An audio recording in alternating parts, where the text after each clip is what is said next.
Isang mapagpalang umaga sa ating lahat. Kamusta kayo?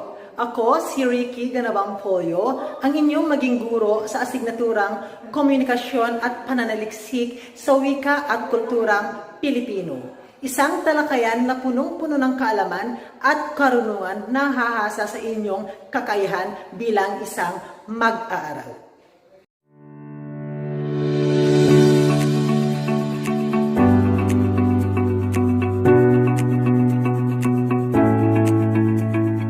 Pero bago tayo dumako sa ating formal na talakayan, ating munang isaalang-alang ang dapat nating mabatid sa araw na ito.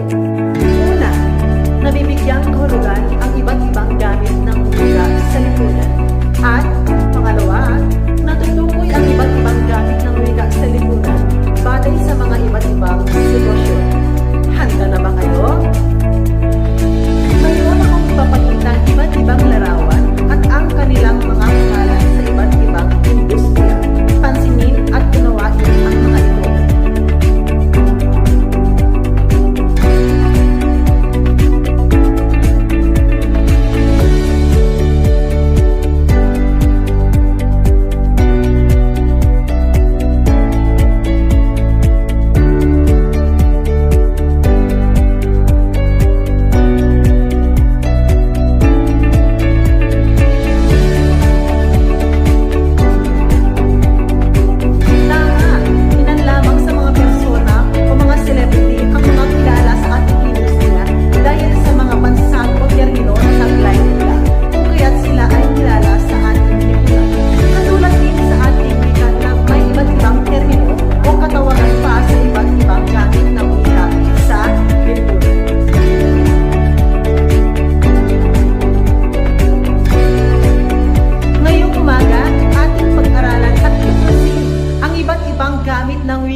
Sa lipunan.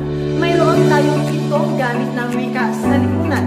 Una, instrumental, regulatorio, interactional, personal, heuristiko, pangyamayunasyon, at informatibo.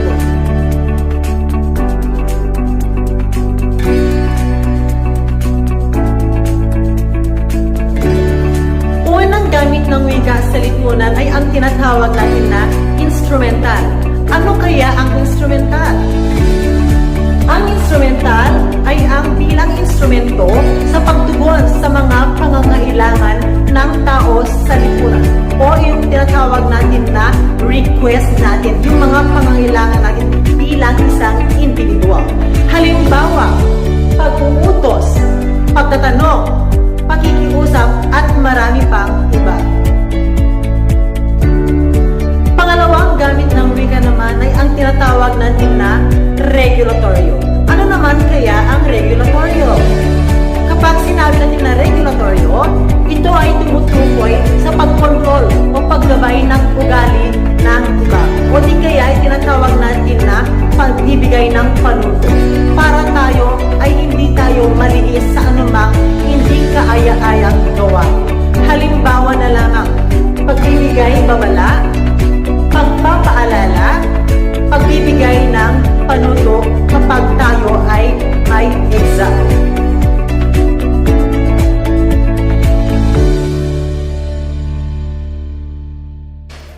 Pangatlong gamit ng wika sa lipunan ay ang tinatawag natin na interactional. Kapag sinabi natin na interactional, ito ay ginagamit sa pakikipag-ugnayan sa kapwa-tao at pagpapanatili sa relasyong sosyal.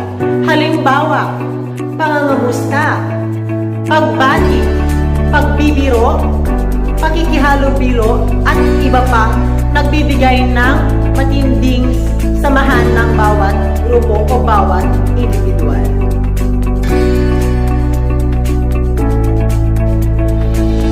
Pang-apat na ginagamit ng wika sa lipunan ay ang tinatawag natin na personal.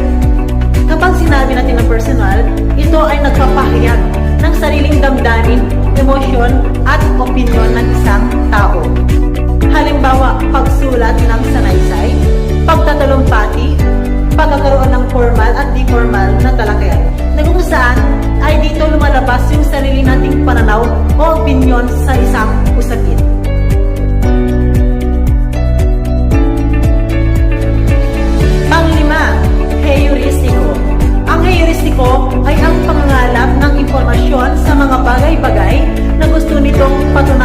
gustong malaman. Halimbawa, pagkakaroon ng survey, pananaliksik, pakikipanayam, o interview, at marami pang iba na kung saan ito ay nangangalap ng mga impormasyon.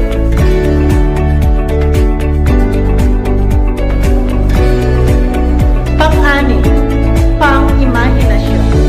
Dito lumalabas ang pagkamalikhain o ang tinatawag natin sa Ingles na creativity ng isang tao. May mga akdang sulatin tayo na ginagamit para maipalabas natin yung pagkamalikhain natin. Halimbawa, pagsulat ng mga akdang pampanitikan, pagguhit, at paglalarawan, at marami pang ibang mga gawain.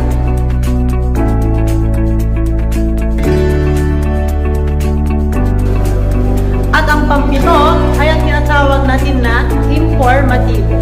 Kapag ang instrumental ay ang tumutugon sa pangangailangan ng tao, ang informatibo naman ay ang kasagutan sa mga impormasyong hinahanap ng isang tao.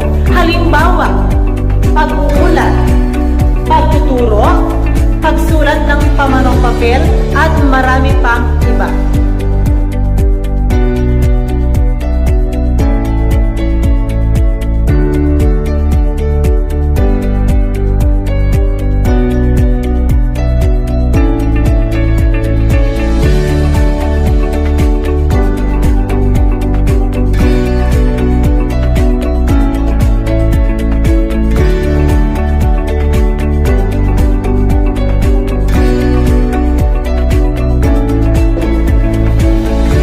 Pagbalik tanaw sa ating tinalakay, ating isa-isahin ang iba't ibang gamit ng wika sa lipunan.